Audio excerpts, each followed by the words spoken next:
Pasensya na ho kayo, sister. The patient suffered cardiac arrest. Wala na ho ang kapatid nyo. Kahit pa mahirap itong dinaraanan ay magpapatuloy. Hindi bibitaw.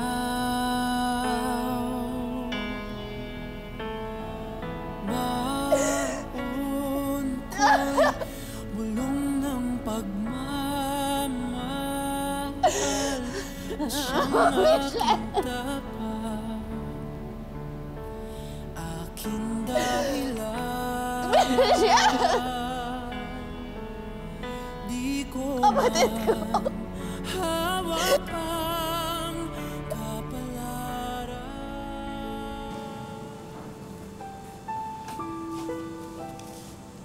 Sister Grace, alam kong walang kapantay na pighati ang nararamdaman mo ngayon. Pero humingi ka ng katatagan sa Diyos.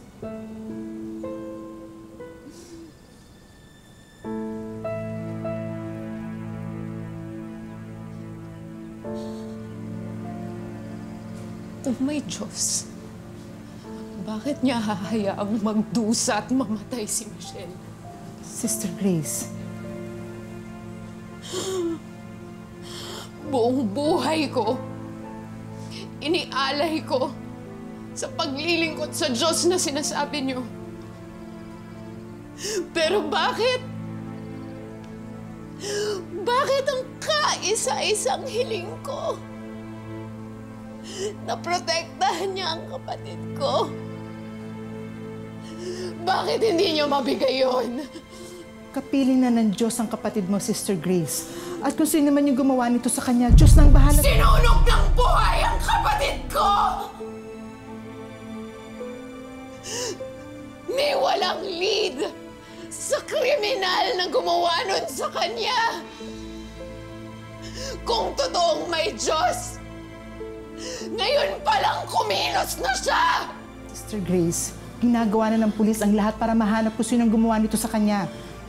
Hindi ipadama niya sa mga kriminal na yon ang paghihirap ng kapatid ko.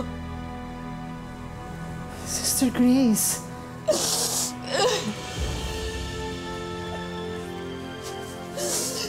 Sister Grace, saan ka pupunta?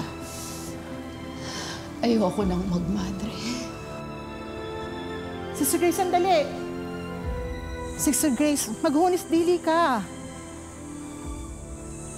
Sister Grace, pag-isipan mo muna itong mabuti. Pasensya na po, buo ng desisyon ko.